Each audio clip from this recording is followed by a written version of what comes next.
They laughed when a single dad brought his daughter to the interview, until she stopped a cyberattack. The rain fell in sheets that morning, as if the sky itself knew the weight of the moment. Michael Carter stood in the gleaming lobby of Stratix Cybersecurity, soaked to the bone, clutching a tattered resume in one hand and the small, trembling fingers of his daughter in the other. Around them, sharply dressed candidates waited in silence, the click of polished shoes echoing off marble floors. His cheap shoes squished with every step, his thrift store blazer clung to his arms, and his 7-year-old daughter Emma wore a pink jacket 2 sizes too small. Eyes turned, brows furrowed, some stifled chuckles, others exchanged knowing glances. What kind of man brings a child to a job interview at one of the most elite tech firms in the country?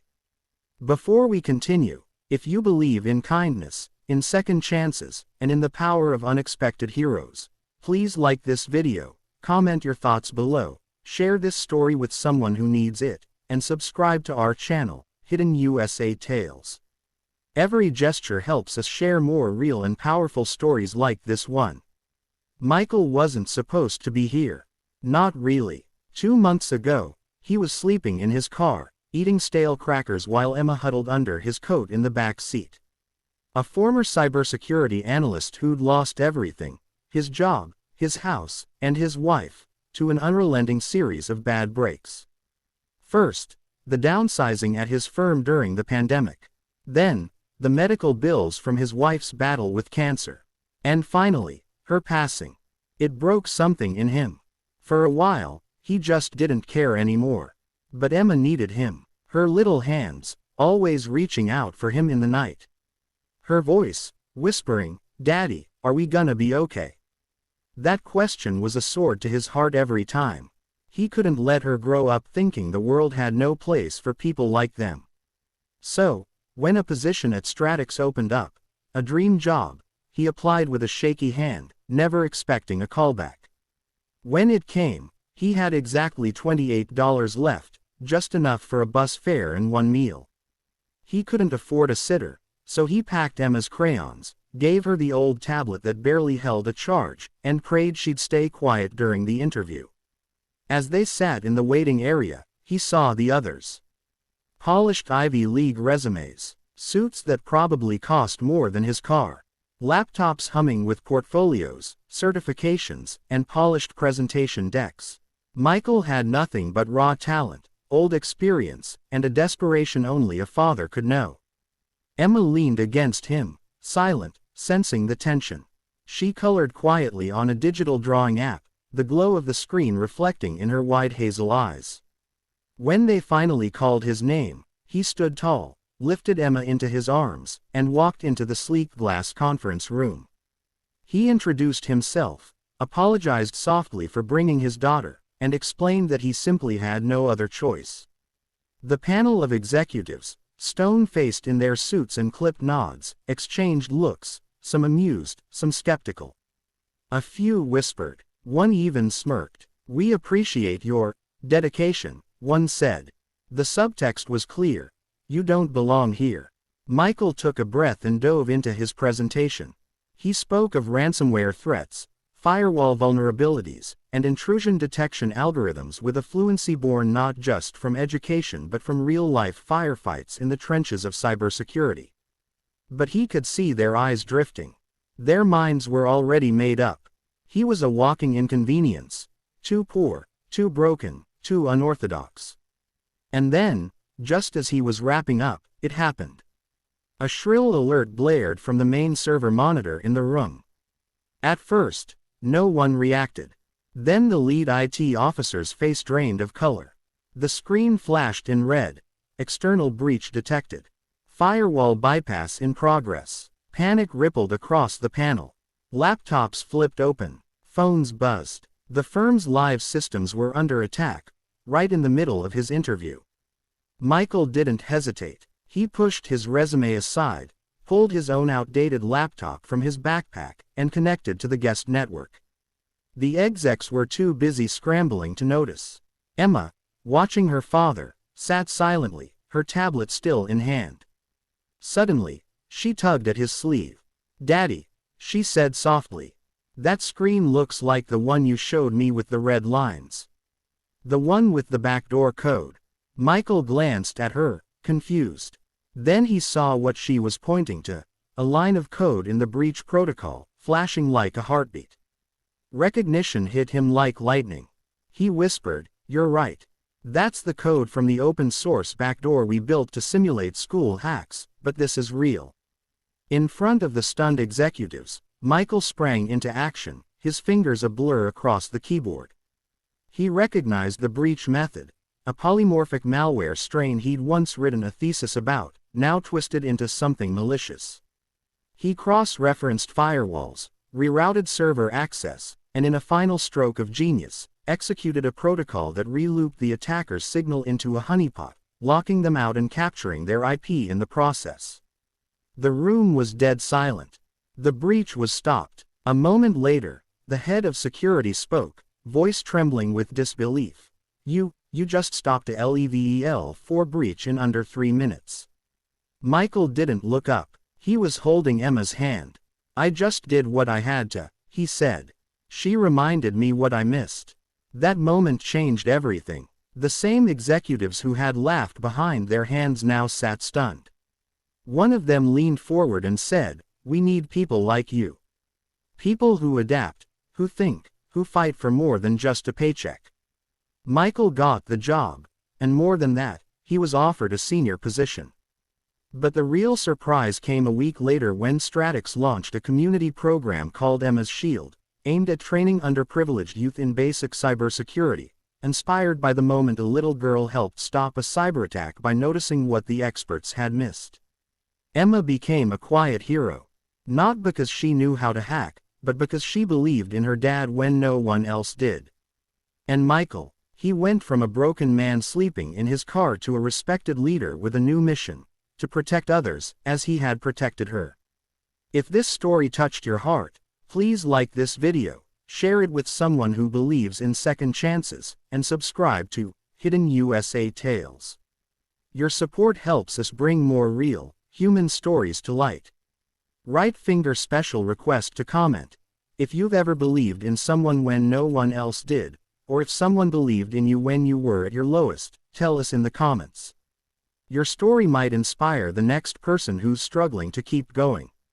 Absolutely. Let's continue and expand this story to fully capture the emotion, transformation, and lasting impact, building it out to suit a full-length 6,000-word cinematic narrative.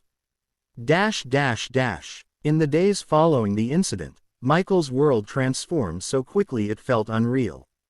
He and Emma were moved into temporary company housing, a clean, 2-bedroom apartment with warm water, fresh sheets, and a stocked fridge. Emma jumped on the bed in joy that night, squealing, "Daddy, we have a real home again." He watched her, tears threatening to fall, as he realized it was the first time in months she wasn't afraid of the dark. She slept soundly for the first time in what felt like forever. No car, doors locking, no cold nights, just peace. At Stratix, word of what had happened in the interview room spread like wildfire. Michael became known as the man who stopped the breach, and Emma became the little spark who saved the day. But Michael never let the attention go to his head. Instead, he showed up every day humble, focused, and fiercely determined, not just to prove himself, but to honor the second chance he'd been given. His first paycheck went to a proper wardrobe for both of them, and the second paid for Emma's new school supplies. Every day, he packed her lunch with a sticky note that read, "I love you. Be curious." As the months rolled on, Michael's ideas began to change the very way Stratix operated. He proposed a hybrid threat detection model that combined human intuition with AI learning patterns. His knowledge from years of hands-on experience, once dismissed for lacking formal certifications, was now the company's secret weapon.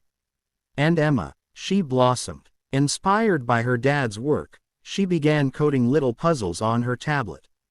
When she showed him her first homemade encryption algorithm, albeit a childish one, he framed it on the wall. Still, not everything was easy. There were days Michael woke up in a panic, thinking he'd overslept in the car. Nights he cried quietly in the bathroom so Emma wouldn't hear. Trauma doesn't fade overnight. It lingers like shadows, even in light. But every time he felt like slipping, he remembered Emma's hand in his during that interview. Her steady, quiet belief in him had become his lifeline. He refused to let go of it. 6 months into the job, Stratix was invited to present at the National Cyber Defense Conference in Washington, D.C. The CTO offered the keynote to Michael. At first, he hesitated. Him, a man who used to collect spare change for gas, now standing before generals, politicians, and tech giants. But he accepted, because he knew the story he had wasn't just about firewalls or threats. It was about resilience, belief, and the fierce power of fatherhood.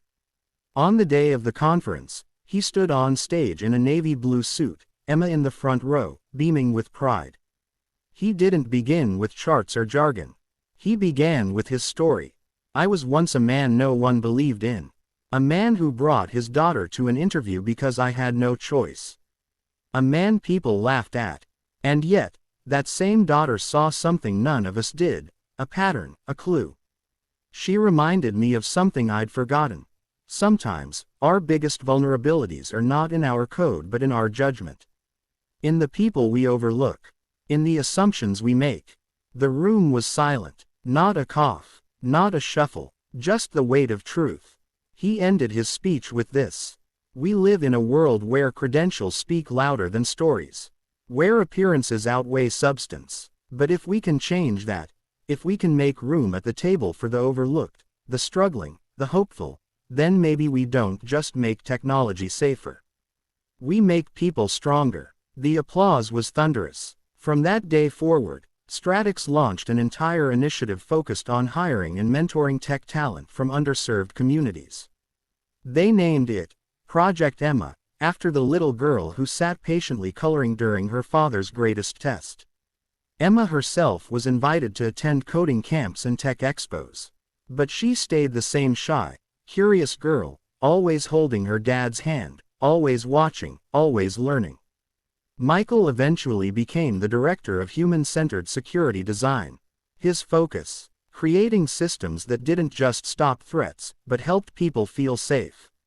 He never forgot the nights in the car, the humiliation of pitying glances, or the way he felt walking into that interview with soggy shoes and no hope. He used it all, every scar, every lesson, because pain, when healed, becomes purpose. One day, about a year after the interview that changed everything, Michael and Emma were invited to a live television segment. The host asked Emma a simple question. What made you say something to your daddy that day in the interview? Emma shrugged, then smiled. Because daddy always listens to me. And I wanted to help him like he helps me. Michael's voice cracked when he replied, she didn't just help me. She saved me. And maybe that was the real story all along. Not the cyber attack, not the job, not the applause, but the quiet, sacred bond between a father and daughter who refused to give up on each other, no matter how cold the night, no matter how loud the laughter of others.